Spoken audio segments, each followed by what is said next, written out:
TV KPM. Hai, Assalamualaikum warahmatullahi wabarakatuh. Syukran jazilan li jami'il musyahidin wa mustami'in al-kiram, khususan li tulab wal muallimin, wa syukran aidan li idaatil Didik TV. Wa ahlan wa sahlan wa marhaban bikum ila barnamij Tariq ila Najah STAM 20 Wahid wa 20. Kaifa halukum jami'an? Atamanna lakum sihatan wa afiatan, amin amin ya rabbal alamin. اليوم سنتعلم المادة حديث والمصطلح. وقبل أن نبدأ هيا ننظر إلى شخصية ضيوفنا اليوم. Jom kita saksikan profil guru kita pada hari ini.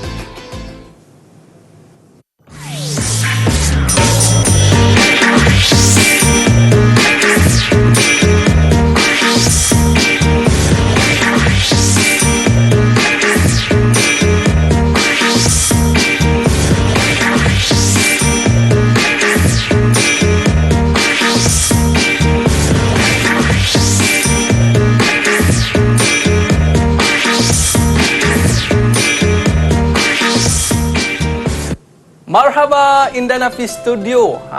Mudir Madrasah Thanawiyah. Kita bawakan kepada anda pengetua Mata Mahmud Al-Ustaz, Ustaz Abdul Jamil. Apa khabar Ustaz? Alhamdulillah, syukran. Masya-Allah, syukran jazilan ya Ustaz. Wa al-yawm mal mawdu' alladhi sanadrusu al-yawm. Apa topik kita hari ini Ustaz? Insya-Allah nata'allam 'anil hadith wal mustalah. Masya-Allah, syukran jazilan ya Ustaz. Insya-Allah. Okey. Baik. Pelajar-pelajar sekalian, anda semua dah bersedia ke untuk mengambil panduan menjawab soalan STAM dalam mata pelajaran hadis dan mustalah? Kalau dah bersedia, jom kita bersama dengan Al-Fadhil Ustaz Jamil untuk segmen pada kali ini Ustaz. Apa yang akan Ustaz kongsikan? Dipersilakan. Terima kasih kepada saudara Da'i Aiman kerana telah bersama-sama dengan saya pada hari ini. Insya-Allah pada hari ini kita akan belajar berkenaan dengan hadis dan mustalah bagi peperiksaan STAM untuk tahun 2021. Hal antum musta'idun? Ana azunnu annakum qad ista'adtum li hadhihi al-halaqah insyaallah. Hayya bina. Hayya bina. Hayya bina insyaallah. Tafadhal ya Ustaz. Insyaallah. Nabda insyaallah al-muhadarah ataupun al-halaqah hadha al-yawm. Untuk pelajaran hadis dan mustalah bagi kod kertas S10521. Itu pelajaran yang kita akan pelajar pada hari ini insya-Allah. Baik, kita mulakan dengan format pentaksiran ataupun khutbah al-ikhtibar di maddatil hadis wal mustalah kod S105. Yang qasimu hadhihi al-maddah ila qismaini. Awalan qismul hadis yang akan disediakan 3 soalan dan setiap soalan perlu dijawab oleh semua calon. Al-soal ijbari la ikhtiyara fih. 3 soalan jawab semua. Kemudian wa qismus wal hadis al-muqarrarah 22 hadisan. Pastikan anda belajar 22 hadis. Pastikan. Dalam kitab itu ada 30, tetapi yang muqarrar hanyalah 22. Pastikan anda belajar ke semua. Kerana itu akan disoal di dalam peperiksaan. Dan jumlah markah yang diperuntukkan untuk bahagian hadis situna darajah. Maknanya setiap soalan 20 markah. 3 soalan jumlahnya 60 markah. Wa hadha min qismil hadis. Wa amma qismus tsani. Hunaka qismus tsani, qismul mustalah. Qismul mustalah akan disediakan dengan 2 soalan. 2 soalan sama juga jawab ke semua tanpa ada pilihan. Sebab itu format terkini yang disediakan di dalam peperiksaan STAM. Sejak daripada tahun 2020 sudah tidak ada lagi soalan pilihan. Kalau sebelum ini akan diberi satu soalan pilihan untuk hadis dan satu pilihan untuk mustalah. Tapi bermula tahun 2020 sudah tidak ada pilihan. Itu cabaran untuk generasi baru. Tak boleh pilih-pilih. Tak boleh pilih. Baik. Mampu tak mampu itu sahaja yang disediakan untuk calon. Itu cabaran sebenarnya. Tapi sebenarnya cabaran itu akan memberi satu motivasi kepada kita untuk lebih berusaha. Terus maju. InsyaAllah. Baik. Dan bagaimana pula pengiraan markah? Markah untuk mustalah 40. Maka jumlah markah keseluruhan ialah 100 markah untuk subjek hadis. Baik. Berapa kertas yang ada, Ustaz? Okey. Kertas untuk peperiksaan hadis ini ada dua. Ada dua. Kertas satu yang diberi nama ujian bertulis Al-Imtihan At-Tahriri yang akan bermula pada bulan April nanti. Dan saya percaya anak-anak pelajar sekarang ini sudah pun cukup bersedia walaupun dalam situasi COVID dan sebagainya, tapi dengan semangat yang ada, motivasi yang ada, insya-Allah mereka cukup bersedia. Dan wajaran untuk kertas satu ini ialah 70 minal mi'ah. Wajarannya besar. 70%. Maknanya kalau pelajar untuk dapat cemerlang, mumtaz, mesti dapat markah yang tinggi di bahagian hadis. Kertas satu. Dengan muqarrarnya 22 hadis, insya-Allah saya percaya anak-anak boleh dapat markah yang tinggi. Kemudian kertas yang kedua, ujian lisan. Ini sudah berlalu. Pada bulan Januari yang lalu sudah berlalu ujian lisan, di mana anak-anak telah pun berhadapan dengan ujian lisan tersebut. Dan ujian lisan ini wajaran markahnya 30 markah. Maknanya kalau pelajar yang bercita-cita untuk mendapat cemerlang, mumtaz, pastikan ujian lisan yang telah diduduki itu mendapat markah yang tinggi. Tetapi tidak menjadi kesukaran sebenarnya. Kebiasaan calon boleh dapat 28, 29 ataupun ada yang dapat markah penuh 30. Sebab dia punya penilaian itu tak sukar. Dia hanya semata-mata hafalan hadis yang ditetapkan oleh pihak lembaga peperiksaan. Kalau dia mampu untuk mengeluarkan kembali apa yang dihafaz, insya-Allah dia boleh dapat markah penuh. Maknanya kalau calon itu sudah mampu untuk menjawab dengan baik, dia sudah ada 30 markah. Ditambah dengan ujian bertulis, mungkin dia boleh dapat 60, maka dia sudah akan dapat 90 A dalam tangan, insya-Allah. Masya-Allah. Masya-Allah. Okey, baik, Ustaz. Bagaimana pula dengan objektif kita mempelajari hadis dan mustalah ni, Ustaz? Ya, betul. Setiap subjek ada objektifnya yang tersendiri.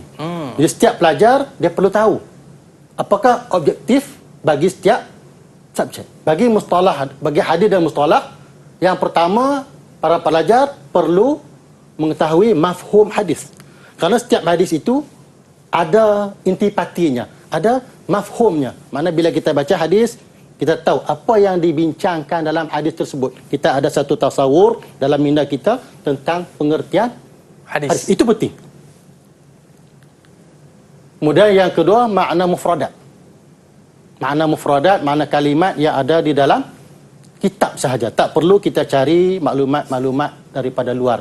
Karena soalan dibina berdasarkan kepada apa yang ada di dalam kitab. Kemudian yang ketiga, penerangan tentang kandungan hadis. Lubbul hadis, apakah perbahasan utama dalam setiap hadis. Kemudian yang keempat, i'rab kalimah yang ada dalam hadis. Itu pun ikut apa yang ada di dalam kitab sahaja. Tak perlu kita cari maklumat tambahan. Kesemuanya sudah tercatat di dalam kitab.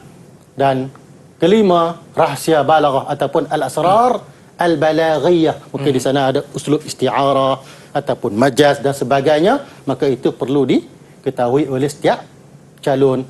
Dan yang terakhir, pengajaran hadis ataupun kita sebut ma yustafadu minal hadis. Itu biasa dalam pembelajaran hadis dan mustalah. Mustalah itu biasa, standard. Mana-mana pelajar hadis dia akan dapat pesan itu. Baik, ini objektif dalam kita mempelajari hadis dan mustalah. Baik, Ustaz, kita nak berehat seketika dan selepas ini kita akan ambil tips dan panduan untuk bahagian hadis, Ustaz, ya. InsyaAllah. Baik, pelajar-pelajar jangan ke mana-mana. Kembali selepas ini. Sukses STAM 20 Wahid wa 20 Ibku Ma'ana. Kembali selepas ini. InsyaAllah. Wa ila liqa'. Didik TV KPM. Didik TV KPM. أهلا وسهلا من جديد إلى برنامج طريق إلى النجاح STAM 2021 واليوم سنتعلم المادة حديث ومصطلح. Dan untuk segmen pada kali ini mungkin Ustaz boleh kongsikan daripada bahagian hadis ni, apakah tips untuk pelajar-pelajar kita di rumah sana. Silakan Ustaz. هيا نتعلم الحديث هذا اليوم وأنا أرجو منكم جميعا أن تستعدوا بالقلم بالكتاب والورقة ما شاء الله لكتابة المعلومات المهمة. أوكي. وهذا هو الأمر إجباري لكل طالب. لازم stand by ya, stand by kitab, pen dan juga kertas untuk mencatat an-nuqat al-muhimmah. Baik Ustaz. Okey, sekarang kita tengok hadis yang bernomor 15 di bawah tajuk al-birru bil aba walau kanu musyrikin. Dan saya percaya semua pelajar sudah mempelajari hadis ini. Okey, kita teruskan pembelajaran kita pada hari ini. Mari sama-sama kita membaca hadis. هل أنتم مستعدون؟ يلا تعال معي لقراءة الحديث. عن أسماء بنت أبي بكر رضي الله عنها قالت: قدمت علي أمي وهي مشركة في رسول الله صلى الله عليه وسلم فاستفتيت رسول الله صلى الله عليه وسلم قلت: إن أمي قدمت وهي مشركة أفأصل أمي؟ Qala na'am sili ummaki. Baik, apakah maksud hadis ini anak-anak pelajar sekalian? Mungkin anda boleh fikirkan apa yang terkandung di dalam hadis ini. Makna hadis daripada Asma binti Abu Bakar radhiyallahu an berkata, ibu saya telah datang. Inna ummi qadimat. Ibu saya telah datang kepada saya. Wahya musyrikah. Ibunya yang bernama Qutailah binti Abdul Uzza seorang musyrik. Pada zaman Nabi SAW. Kemudian beliau pergi bertemu dengan Nabi dan bertanya kepada Nabi. Dengan katanya, ibu saya telah datang kepada saya. Inna ummi qadimat. Wahya raghibah. Dia datang ni macam ada sesuatu. Biasanya kalau orang tak pernah datang rumah kita, tiba-tiba dia datang, maka akan bermain di minda kita. Dia datang untuk apa? Adalah tu. Mesti ada sesuatu. Tetapi kita tidak ada jawapan. Begitu juga dengan Asma, mak dia musyrikah dan tak lama dah tak datang, tak pernah datang, tiba-tiba datang secara tiba-tiba, maka dia tertanya-tanya. Sebab tu dia guna perkataan wahya raghibah. Apakah tujuan ibunya dah datang? Kemudian dia tidak ada jawapan, dia terus pergi bertanya dengan Nabi SAW, adakah saya perlu meneruskan hubungan silaturahim dengan ibu saya? Maka Nabi menjawab, ya.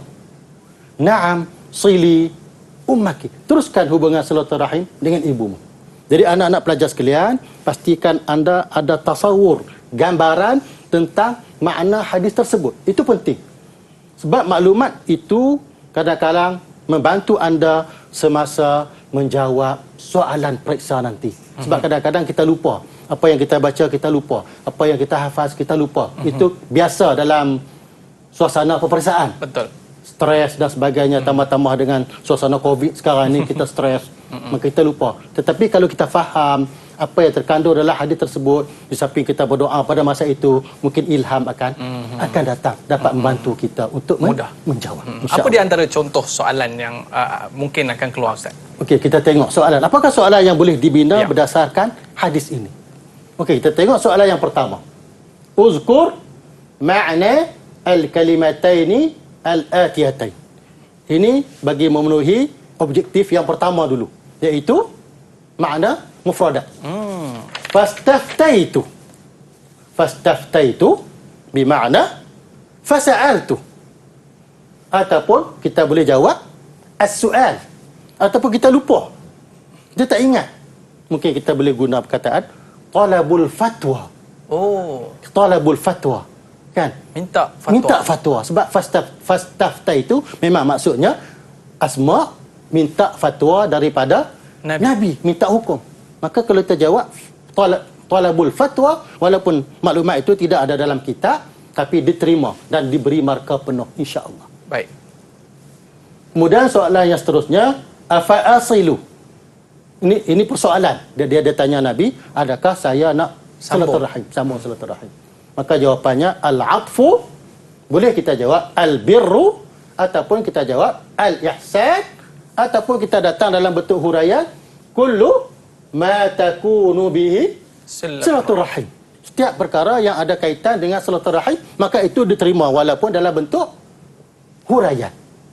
Kemudian ataupun kita datang dengan menggunakan perkataan diddu, lawan kepada qati'ah. Qati'ah mana? Putus silaturahim. Yang penting jawab, jangan tinggal kosong. Kena jawab. Kena jawab. Kalau kita cuba jawab, insya-Allah akan ada markah. Insya-Allah. Okey. Seterusnya, namazij as'ilatul hadis. As-su'al, mal murad biqaulihi fi ahdi Rasulillah sallallahu alaihi wasallam. Dia guna perkataan mal murad. Dan biasanya markah diperuntukkan dua. Bila ada markah dua, kita kena pastikan ada faktanya dan ada sedikit huraiannya. Itu biasa.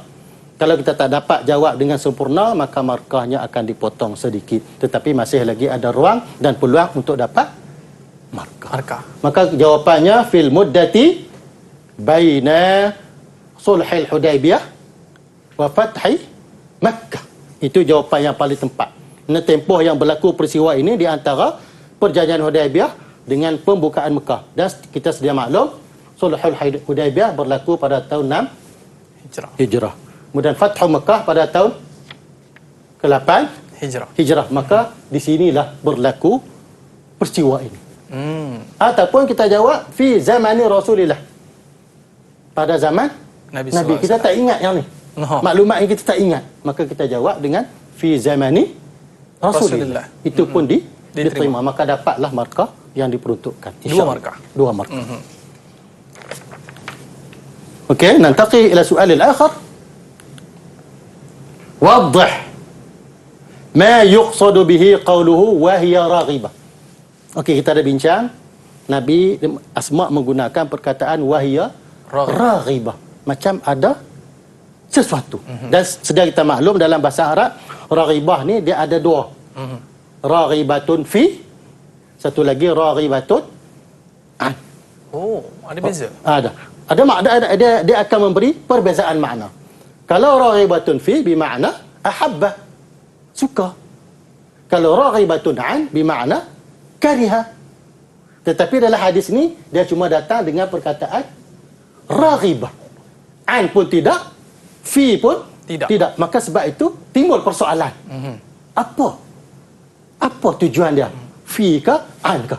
Baik ada makna, boleh jadi ada makna, boleh jadi tak ada makna. Kita tak pasti. Maka jawapannya boleh beri macam-macam. Sekarang cuma dia minta satu je lah. Tapi kalau dia kita minta dua, kita bagi dua, tak ada masalah. Maka kita boleh jawab raghibatun fi birri ibnatiha. Dia datang dengan tujuan nak berbaik dengan anaknya. Ini aspek positif. Ahabba. Ataupun muammilatun tabi'atun fi silati bi ibnatiha. Dia tujuan nak melakukan hubungan silaturahim dengan anaknya. Ataupun muhtajatu ila al-hibah awil hadiyah. Sebab ada menceritakan tentang Ibu Asma ni dia datang dengan hadiah. Dengan hadiah. Tetapi disebabkan Asma ni dia tak pasti tentang kedudukan hukum, hadiah pun dia tak nak terima dan dia tak benarkan mak dia masuk ke dalam rumah dia. Sebab dia tak tahu hukum, bukan kita salah dia. Sebab zaman tu masih zaman perkembangan Islam, hukum masih lagi belum sempurna. Maka sebab tu dia pergi bertanya dengan Nabi. Peringkat awal dia tak nak mak dia bagi masuk mak dia ke dalam rumah dan dia tak nak terima hadiah. At-tawaddud ila ibnatiha. Dia at-tawaddud mana ahabba. Dia tujuan nak berbaik-baik dengan anak dia perempuan. Ataupun kita boleh jawab raghibatun an. Kita guna perkataan an. Makna kariha. Kariha. Dia datang boleh jadi dia nak marah Menentang agama tu kan. anaknya sebab anaknya Beragama Islam. Islam. Dia masih lagi kafir. Itu boleh jadi. Sebab tu dia menggunakan perkataan raghibah tadi tidak pasti sama ada fi atau an. Okey. Bolehlah anak-anak semua nah, insya-Allah. Terus kepada soalan yang seterusnya. Uzkur nuqtatain. Anak-anak pelajar sekalian tolong pastikan bahasa yang digunakan dalam soalan nuqtatain makna Dua. Oh. Kadang-kadang calon ni dia gopoh. Dia bagi satu sedangkan soalan nak Dua. maka automatik akan hilang Markah. Sebab tu kita dalam peperiksaan pastikan anda cukup cermat semasa membaca soalan dan faham betul-betul apa kehendak soalan. 1, 2, 3 pastikan betul-betul. An hayati Asma. Dia nak cerita tentang kehidupan Asma, cuma dia nak 2 sahaja. Walaupun kita ada banyak, kita perlu jawab 2 sahaja. Okey, yang pertama, mulaqabatun bi dzatin nitaqain. Dia digelar dengan zat an-nitaqain. Hasil daripada sumbangan beliau dalam membawa makanan kepada Nabi dan Abu Bakar bapaknya ketika mana permulaan hijrah ke Madinah, ketika mana Nabi pada masa itu bersembunyi di Gua Hira. Gua Thur. Asma lah yang menjadi Orang yang bawa makanan. penghantar makanan. Maka hasilnya Nabi berikan gelaran yang istimewa untuk dia, Zat An-Nitaqain. Ada cerita dah. Anak-anak boleh cari dalam kitab apakah yang dimaksudkan dengan Zati An-Nitaqain. Kemudian aslamat ba'da 17 insanan. Makna dia masuk Islam selepas 17 orang masuk Islam. Maksud dia orang yang ke-17. Ke-18. Yang ke-18. Ba'da. Okey. Mana dah masuk 17, dia orang yang ke-18. Makna min awail al-muslimin wal muslimat. Dia antara orang yang terawal. Itu kehebatan yang ada pada Asma. Mak dia masih lagi kafir, tetapi dia sudah menerima Islam. Itu hebat. Tuwfiyat sanata 73 atau 74. Kita boleh jawab sama ada jawab 73 ataupun jawab 74. Kedua-duanya diterima. Tak perlu kita masukkan ke kedua-duanya sekali. Tuwfiyat ba'da maqtali ibniha Abdullah bi ayyam. Dan anak-anak juga boleh cari sejarah pembunuhan anaknya Abdullah bin Zubair yang dibunuh oleh Hajjaj bin Yusuf Al-Thaqafi. Ada ceritanya. Mak dia mati selepas kematian anaknya Abdullah bin Zubair. Asma dia meninggal selepas kematian anaknya. Kemudian Aisyat mi'ata amin. Panjang usianya 100 tahun. Berkhidmat untuk Islam. Itu kehebatan yang ada pada Asma. Jadi anak-anak boleh jawab, boleh pilih mana-mana poin yang ada di sini dan layak dapat 2 markah insya-Allah. Baik, seterusnya a'rid qawlahu raghibah. Perkataan raghibah itu ada i'rabnya dan maklumat ini tertera di dalam kitab. Jadi kita boleh jawab mansubun 'alal hal. Kita baca mansub boleh dapat markah di sini. 2 markah. Mansub 1 markah, hal 1 markah. Okey, ataupun kita jawab marfu' 1 markah, annahu khabarul mubtada. Dapat 2 markah. Jadi kita boleh pilih antara 2 ini. Tak perlu jawab dua-dua. Kalau nak jawab dua-dua pun tak jadi kesalahan, tetapi kalau jawab 1 pun dah memadai. Tapi kalau kita jawab mansub sahaja, kita kehilangan 1 markah. Begitu juga dengan jawab marfu' sahaja, kita kehilangan 1 markah. Jadi pastikan jawapan yang sempurna. I'rab ni mesti ada Ustaz Kebiasaannya ada. Cuma di hadis mana itu tak pasti. Baik. Okey, seterusnya nantaqil ila soal al-akhar. Wadah sabab urud al-hadis. Ini sebab urud hadis. Setiap hadis biasanya ada sebab urud. Okey, yang pertama qadimat Qutailah, ibunya ala ibnatiha fil hudnah. Itu peristiwa yang berlaku di antara Sulhul Hudaibiyah dengan Fathu Mekah. Itu dipanggil hudnah. abad Asma an taqbala hadiyataha. Dia tak nak terima Hadiah. hadiah. Ataupun tudkhilaha baitaha. Dia tak nak mak Tak dia nak masuk rumah. masuk rumah. Dia tak bagi masuk. Kanat ummuha raghibatan fi syai'in. Kita guna fi. Mak dia datang boleh jadi ada sesuatu tujuan yang baik ataupun an syai'in. Ataupun ada satu tujuan yang Tidak baik. tak pasti. Fastaftiyat Asma Rasulullah. Asma pun minta pandangan Nabi, minta fatwa daripada Nabi. Kemudian akhirnya Nabi amara, perintahkan antasila ar-rahim bi ummiha. Ini tanda bahawa Islam itu amat mementingkan hubungan silaturahim. Walaupun perbezaan agama itu aspek yang lain, tetapi soal keluarga tetap utuh dan kukuh sampai hari kiamat. Masya-Allah. Baik, soalan yang seterusnya istinada ila qawlihi na'am sili ummaki uzkur salasatan mimma yastanbit. Pengajaran hadis. Cuma dalam hadis ini pengajaran dia lebih berfokus. Dia tak minta pengajaran yang umum bagi sebuah hadis, tetapi dia lebih fokus kepada keratan-keratan yang tertentu. Maknanya para pelajar perlu beri jawapan fokus kepada matan yang disoal. Jangan jawab terlalu umum, mungkin dipotong markah. Okey, yang pertama kita boleh jawab masyru'iyatu silaturrahim al-kafirah ka rahimil muslimah. Makna hubungan silaturahim itu sama. Muslim ke kafir ke, tentang hubungan silaturahim hukum dia sama. Tidak ada perbezaan. Wujud ihtiram al-walidain. Menghormati mak bapak itu satu perkara yang wajib mahma ikhtilafiddin. Sekalipun berbeza agama. Ini nak gambarkan bahawa Islam ni agama yang mementingkan soal perpaduan. Dia tak nak berlaku permusuhan akibat perbezaan agama. Kemudian jawaz qabul al-hadiyah minal kuffar. Makna kalau ada bukan Islam bagi hadiah kepada kita, kita boleh terima. Itu prinsip dalam Islam. Ihtimam Islam bima yus'idu bihil usrah. Islam amat prihatin tentang perkara yang boleh mengembirakan keluarga. Silaturahim itu merupakan elemen yang penting dalam kebahagiaan keluarga. Itu penting. Sebab tu Islam sebagai agama yang syumul, dia nak umat dia tidak bergaduh, maka dia galakkan supaya tidak ada perbezaan di antara agama, antara bukan Islam dengan Islam. Inilah hebatnya keindahan kita menjadi seorang Islam yang mementingkan silaturahim di antara kita. Baik Ustaz, kita berehat seketika. InsyaAllah. Okey, para pelajar jangan ke mana-mana, kita akan kembali selepas ini untuk membincangkan tentang mustalah. Betul Ustaz? Okey. Ibqu ma'ana fi barnamij Tariq ila Najah STM 20 Wahid wa 20. Kembali selepas ini.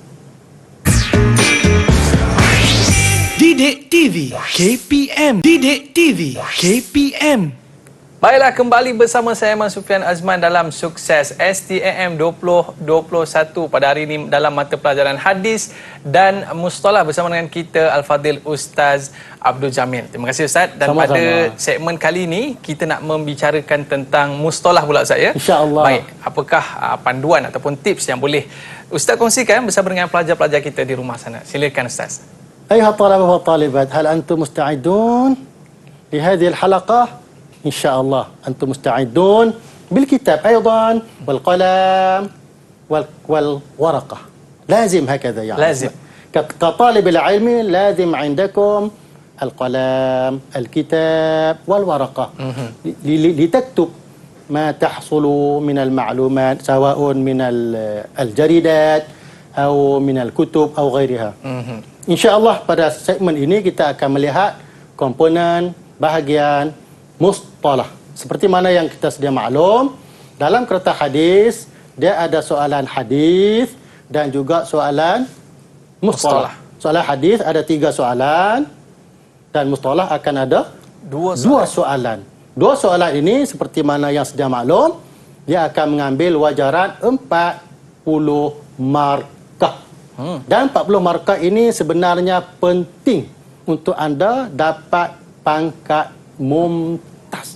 Dalam peperiksaan kita kena target mumtaz. Itu target, mesti capai mumtaz. Jangan target makbul. Itu bukan sebagai seorang pelajar. Baik. Mumtaz insya-Allah. Baik. Komponennya kita boleh bagi yang qasimu ila qismain. Al-qismil awal al-mustalahat allati taduru hawla al-muhaddithin atau ulama'il hadis. Istilah yang sering digunakan oleh ulama-ulama hadis. Dalam mana-mana disiplin ilmu dia mesti ada istilahnya yang tersendiri. Begitu juga dengan ulum hadis, dia ada istilahnya yang tersendiri. Itu sebagai satu standard. Makna kalau kita belajar di Malaysia, kita pergi ke Mesir, pergi ke Yaman ke ataupun mana-mana negara, bila sebut istilah tersebut, maka semua orang akan faham benda yang sama. Sebab itu dinamakan istilah. Itu penting sebagai pelajar mesti faham maksud istilah. Jadi dalam bahagian mustalah ini antara cabaran calon. Cabaran calon ialah banyak istilah. Bila banyak istilah, maka dia banyak ta'rif. Hunaka ta'rifatun muta'addidah kathira. La budda alaikum an tahfazuha hifzan jayidan. Lazim, mesti kena hafal. Kalau pelajar tanya, kadang-kadang dia tanya, boleh tak kita cipta sendiri? Kita reka ta'rif. Jawapannya, mungkin boleh, mungkin tak boleh. Tetapi keberangkalian untuk dapat markah penuh, itu memang tipis. Sebab dalam ta'rif, dia mesti menepati konsep jami'. Mana? Mesti ta'rif itu ta'rif yang cukup lengkap. Kalau kita reka sendiri biasanya, dia hanya mungkin kita memenuhi dari satu sudut sahaja, tetapi kita tidak memenuhi dari sudut yang lain. Jadi tidak ada pilihan meringkat hafal. Cabaran hafal ni pula antaranya ialah lupa. Itu biasalah. Hafal hari ini, besok lupa. Hafal besok, lusa lupa. Itu biasa. Itu biasa sebagai manusia. Baik. Apakah istilah yang ada dalam ilmu hadis ni, Ustaz? Istilah ni antaranya kita sebut as-sunnah, al-athar, al-khabar, al-rawi, al-munkar, al-syaz, al-sanad, al-matan. Ini sebahagian. Banyak lagi istilah. Dan setiap istilah ini ada ta'rifnya yang tersendiri. Contohnya as-sunnah, ta'rifnya ma udhifa ila Nabi sallallahu alaihi wasallam min qaulin aw fi'lin aw taqririn aw sifah. Kalau kita mampu jawab yang sedemikian, maka kita akan dapat jawapan yang penuh. Cuma masalah kadang-kadang kita lupa. Kita ingat separuh, maka akan dapat markah separuh. Dan yang paling besar berlaku kadang-kala kita tertukar ta'rif. Ta'rif A diletak di B. Ta'rif B diletak di C, jawapannya semua salah. Tidak ada markah. Tapi kalau kita tak mampu jawab lengkap, itu masih lagi ada markah. Contohnya al-munkar. Ada ta'rifnya. Ma rawahu apa siapa boleh bantu? Ma rawahu al-munkar. Ma rawahu al-maqbul. Ma rawahu al-maqbul lima, semua tetapi dia ada bercanggah dengan riwayat yang lebih baik. Dia perawi yang makbul, perawi yang bagus, tetapi riwayatnya itu bercanggah dengan riwayat yang lebih baik daripadanya. Maka itu dipanggil syaz. Adapun munkar pula, dia riwayat orang yang dhaif, tetapi dia bercanggah dengan perawi yang siqah. Maka di sana ada perbezaan. Yang pertama riwayat makbul, yang kedua riwayat dhaif. Tiba-tiba kita tertukar. Syaz kita pilih letak ma rawahu dhaif, maka salah. Al-munkar kita pilih letak ma rawahul makbul, salah. Sebab tu dalam soal ta'rif ini saya cadangkan tariqah yang terbaik ialah hafal. Hafal tu pula kita perlu kepada latihan ataupun mumarasah untuk pastikan kita sentiasa ingat. Okey. Baik. Perlu kepada hafalan. Itu pilihan yang ada. Kalau niat nak reka tu saya rasa sukar sikit lah untuk dapat markah penuh. Baik. Bahagian yang kedua, qismus tsani, tokoh-tokoh hadis ataupun dipanggil a'immatul hadis. Di sana banyak, dalam dunia Islam hari ini banyak nama-nama tokoh hadis, tetapi yang dijadikan muqarrar hanyalah sedikit sahaja, iaitu 6 orang. 6 ni sahaja yang perlu dihadam oleh setiap pelajar calon. Yang pertama Imam Al-Bukhari. Yang kedua Imam Muslim, Abi Daud, Tirmizi, Nasa'i dan juga Ibnu Majah. Walaupun ada tokoh-tokoh yang lain, mungkin Ibnu Hibban, Al-Baihaqi dan sebagainya, itu tak dijadikan silibus. Anak-anak pelajar baca untuk ilmu itu okey, tetapi tak akan ditanya dalam peperiksaan. Fokus kepada 6 ni sahaja. Baik. Tokoh ni pula kita nak fokus aspek apa? Sebab dia banyak perbahasan tentang tokoh ni. Tetapi kita apa yang perkara yang kita nak fokus? Kita beri tumpuan kepada yang pertama, nama penuh. Nama penuh tokoh. Dan nama penuh tu pun kalau kita tengok dalam kitab, dia ada gelaran dia ada tempat lahir. Jadi kita nak ambil yang mana? Kita ambil yang betul-betul nama. Contohnya Imam Al-Bukhari, namanya Muhammad bin Ismail. Maka itu yang diambil kira di dalam peperiksaan. Kita fokus kepada nama dia dan nama ayah dia. Itu yang penting. Begitu juga dengan tokoh-tokoh yang lain. Kita ambil itu, cari dalam kitab, dapatkan nama sebenar tokoh. Kita abaikan gelaran kunyah dan sebagainya, kita abaikan. Kerana itu tak begitu penting untuk nama tokoh. Kemudian kelahiran, dia lahir di mana, wafat di mana. Kemudian sejarah pengajian tokoh. Jadi sebenarnya tak jadi masalah pun. Kerana pengajian Islam ini zaman dahulu, dia selalu kita dengar perkataan Hijaz. Kemudian Mesir, Baghdad, Syam. Itu saja tempat belajar dulu. Dia tak berkembang macam sekarang. Jadi kalau kita tak ingat pun, cubalah masukkan perkataan-perkataan itu, kemungkinan jawapannya betul. Kemudian guru-guru pada tokoh. Setiap tokoh itu ada gurunya. Contohnya Imam Muslim, tokohnya Imam Bukhari. Kemudian murid-murid yang masyhur. Kemudian apakah kelebihan yang ada pada tokoh? Kemudian hasil karya penulisan dia. Imam Muslim, kitab yang terkenal Sahih Muslim. Bukhari, kitab yang terkenal ialah Sahih Bukhari. Itu kitab-kitab yang dikarang oleh mereka. Baik. Apa di antara soalan-soalan contoh Ustaz yang akan keluar insya-Allah untuk mustalah ni Ustaz? Insya-Allah. Ini soalan contoh. Okey, contoh kita bagi. Uzkur nubzatan qasiratan 'anil Imam Muslim. Namanya Abul Hasan. Jadi yang penting kita ada Muslim bin Al-Hajjaj. Itu nama dia. Kemudian sebutkan dua guru. Qutaibah bin Sa'id ataupun Ahmad bin Hanbal ataupun Imam Bukhari sendiri guru kepada Imam Muslim. Sebut dua sahaja. Jadi setiap nama tu kita perlu dua sudah memadai dah. Kemudian muallafat, kitab dia. Sahih Muslim, Wahdan, Tamyiz al-Asma' wal Kunah. Ingat dua. Setiap poin itu kita ingat dua sudah memadai insya-Allah. Kemudian makan wafatihi, di mana dia meninggal dunia, Naisabur, dan bila dia meninggal 261. Untuk angka boleh ditulis dalam angka Rumi. Tak perlu angka Jawi. Tak perlu. Kalau nak tulis pun tak apa, tapi pastikan kaedahnya betul. Baik, yang seterusnya, uzkur isnaini min mumayyizat kitabil musnad as-sahih. Keistimewaan. Ini juga di antara bentuk soalan yang boleh disoal. Keistimewaan kitab Musnad Sahih Imam Muslim.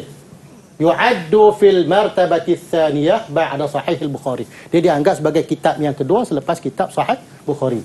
Kemudian jam'ul turuqil hadis fi makanin wahid. Setiap turuk hadis itu matanya sama tapi turuknya berbeza, dihimpun diletak di tempat yang satu. Kemudian yang ketiga hadis, bilangan hadis. Bilangan ini ada macam-macam. Bil mukarrar, ada dunal mutaba'at, ada al mukarrar bil mutaba'at dan ada dunal mukarrar. Kita boleh bagi mana-mana poin yang ada di sini dan setiap poin akan dapat dua markah insya-Allah. Tak perlu bagi ke semua. Yang penting kita memenuhi kehendak soalan. Dua itu sudah memadai. Ini di antara contoh soalan mustalah dan saya yakin kalau mereka betul-betul menghafal latar belakang tokoh-tokoh ini dan mereka mesti boleh jawab Ustaz kan? Insya-Allah tak ada masalah. Ustaz, kita nak berehat seketika. Insya-Allah. Murid-murid jangan ke mana-mana, kembali selepas ini sukses STM 2021. Ibuku Mak Anak kembali selepas ini. Didik TV KPM. Didik TV KPM. Ahlan wa sahlan min jadid ila barnamij Tariq ila Najah STAM Ishrin Wahid wa Ishrin. Kita bersama dengan Al-Fadil Ustaz Abdul Jamil. Pada hari ini kita mengambil panduan tips belajar daripada mata pelajaran Hadis wa Mustalah. Baik Ustaz, mungkin apa dia di antara kelemahan calon-calon pelajar-pelajar ini saat menjawab kertas soalan yang perlu dielakkan Ustaz? Ya, Silakan. betul. Terima kasih. Kita akan terus ke segmen yang terakhir. Pada segmen ini saya akan membicarakan tentang kelemahan calon yang sering berlaku ketika mana menduduki peperiksaan. Bukan setakat stamp, boleh jadi SPM dan sebagainya. Ini benda yang selalu berlaku di kalangan calon. Jadi pastikan anda sebagai calon stamp tidak berlaku kelemahan ini, sebab target kita untuk dapat mumtaz. Hayya bina. Hayya bina mumtaz. Orang yang mumtaz ini dia mesti orang yang disiplin, orang yang cukup tetap dia punya kerja ataupun cukup kemas dia punya kerjanya, penampilan dia mesti kena sungguh-sungguh dan kemas padu. Okey, di antara kelemahannya yang pertama, tidak memahami kehendak kata tugas. Contoh, soalan berbunyi bayyin. Bayyin maksud dia terangkan. Bila kata terangkan, pastikan ada fakta dan sedikit huraian. Tiba-tiba dia cuma datangkan fakta sahaja, maka dia kehilangan markah. Betul jawapan, tetapi markah hilang. Kalau dua, hilang satu. Contoh, uzkur. Uzkur dia hanya menyebut secara sepintas lalu pendek. Jawapan yang pendek sahaja, tak perlu huraian. Hati pun sama, jawapan yang pendek, tetapi kalau kita bayyin, waddah, la yahtaju ila ijabah at-tawilah. Jawapan yang panjang. Ada point, ada huraian. Sebab tu markahnya diperuntukkan lebih besar jika dibandingkan dengan uzkur. Jadi anak-anak pelajar, pastikan anda faham kata tugas yang tepat. Mal farqu, mesti menampakkan banding beza antara satu perkara dengan satu perkara. Contohnya, soalan mustalah dia berbunyi mal farqu baina asyaz wal munkar. Syaz dengan munkar. Maka kita mesti menjawab, menampakkan perbezaan. Syar tu apa, munkar tu apa, sehingga jelas dia punya perbezaan. Kalau tidak nampak perbezaan, maka itu bukan mal farqu. Jawapannya akan ditolak markah. Itu kelemahan yang pertama. Kelemahan yang kedua, ulang jawapan yang hampir sama. Maksudnya, dalam soalan kebat, biasanya dia minta kita bagi sedikit pandangan. Kemudian konsep penandaan kertas, dia dipanggil payung. Okey, point itu ada payung dia. Kadang-kadang kita ulang point itu di bawah payung yang sama. Maka walaupun kita bagi 5 jawapan, yang dikira cuma satu sahaja. Jadi pastikan kita memberi jawapan dari aspek yang berbeza. 1, ini aspek. 2, aspek ini. 3, aspek ini. Mana itu aspek yang berbeza. Mesti jangan ulang jawapan yang hampir sama. Kemudian seterusnya, tulisan yang kabur.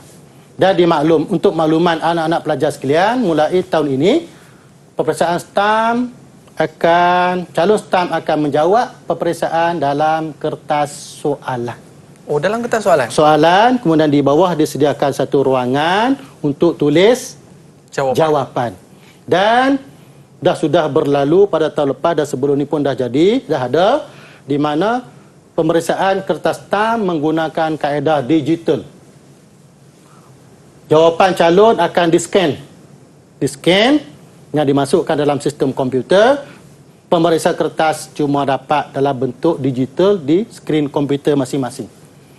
Dan sama-sama faham, apabila scan ini, antara isu utamanya dia akan jadi lebih kabur daripada biasa. Asal.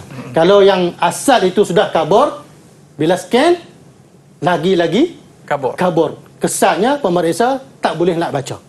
Ataupun mungkin terhilang titik. Sebab huruf Arab ni banyak titik. Titik. Kalau melibatkan angka, titik itu ialah kosong.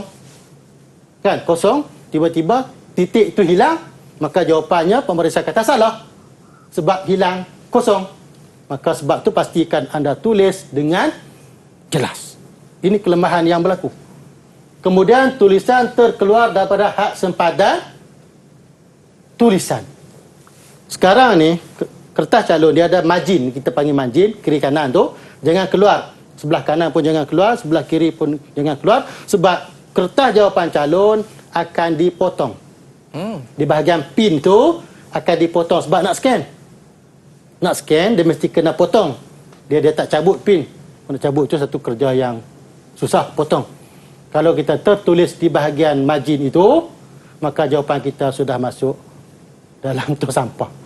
Sebahagiannya sudah masuk dalam tong sampah dan yang dipotong tu pula poin penting, maka kita sudah kehilangan markah. Ini pastikan jangan berlaku. Kemudian tinggal kosong tanpa jawapan. Itu satu kelemahan calon. Sebab tu saya sebut daripada awal tadi, pastikan calon faham lubul hadis, konten hadis secara menyeluruh. Kalau kita lupa pun, kita masih lagi ada ruang dan peluang untuk mereka jawapan. Cuba tulis, jangan biar kosong. Mungkin mudah-mudahan dapat 1 markah, 2 markah, membantu kita untuk meningkatkan markah nanti. Okey, ini di antara kelemahan calon Ustaz ya. Ya. Dan mungkin apa persiapan yang perlu dihadapi oleh pelajar-pelajar kita di rumah sana? InsyaAllah dan saya percaya para pelajar sekarang ni sudah cukup bersedia. Walaupun dalam situasi COVID, tetapi dengan motivasi yang ada tu memang semangat untuk menghadapi peperiksaan. Yang pertama, persiapan yang ada ialah ulang kaji Express. Al-Muraja'ah As-Sari'ah. Jadi mesti ada nota-nota yang telah dibuat dulu. Kita baca balik nota tersebut untuk ulang kaji yang cepat. Lebih-lebih lagi pada hari peperiksaan. Kalau kita nak baca sebuah kitab itu mengambil masa yang panjang. Tetapi kita boleh baca nota untuk mempercepatkan proses muraja'ah. Yang kedua, jawab soalan bersama rakan. Mana kita ada munaqasyah baina asdiqa. Munaqasyah. Dia tanya, kita jawab, kita tanya, dia jawab. Itu untuk membina daya ingatan dan kefahaman. Kemudian yang ketiga, perbanyakkan amalan sunat. Ini sebagai seorang pelajar Muslim, amalan sunat itu di antara perkara yang boleh membantu motivasi kita. Kemudian yang keempat, jauhi daripada perkara yang lara, yang melalaikan. Jangan buat maksiat di saat-saat kritikal ini. Kemudian seterusnya, pohon, restu, guru. Mungkin setengah pelajar dia nakal. Guru pernah hukum dia. Dia maki. Di saat ini perlu pergi. Ya Ustaz, saya pernah kutuk Ustaz dulu. Saya minta maaf. Cakap betul-betul. Dan minta restu mereka. Dan insyaAllah guru ni sentiasa berlapang dada untuk memaafkan anak murid. Ya. Restu ibu bapa dan juga restu rakan taulan dan sebagainya. Dan jaga kesihatan. Ini penting. Ini penting. Sebab kalaulah ditakdirkan anda kena kuarantin, maka terpaksa tak boleh masuk peperiksaan. Terpaksa ulang pada masa yang baik. Motivasi pada masa itu sudah jatuh hilang. Dan kita pun dalam keadaan stres. Pastikan kesihatan sentiasa terjaga. Patuhi SOP. Mask adalah sentiasa dipakai. Dan jangan hadir di tempat-tempat yang orang ramai. Itu sesuatu yang mesti dipatuhi oleh seorang pelajar. Sebab kita nak hadapi dengan peperiksaan itu lebih penting daripada kita bersonok suka. Dan yang seterusnya, solat hajat sebelum peperiksaan, mohon restu Allah Subhanahu wa Ta'ala.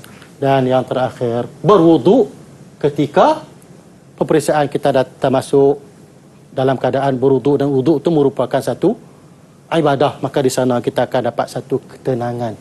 Dan kita berdoa kepada Allah, mudah-mudahan datangnya pertolongan Allah pada masa itu. Akhirnya kita akan jadi pelajar cemerlang, insya-Allah. Insya-Allah. Bukan setakat persiapan luaran saja, persiapan dalaman ketahanan kita itu pun perlu kita bersiap sedia. Kita nak ucapkan terima kasih kepada Ustaz Abdul Jamil atas tip dan panduan yang diberikan kepada kita semua. Ada rezeki kita jumpa lagi. Pelajar-pelajar jangan lupa buat latihan dan latih tubi, okey? Dan kita akan jumpa lagi. Saya Aiman Sufian mengundurkan diri. Assalamualaikum warahmatullahi wabarakatuh. Ila liqa, ma'assalamah. Terima kasih Ustaz.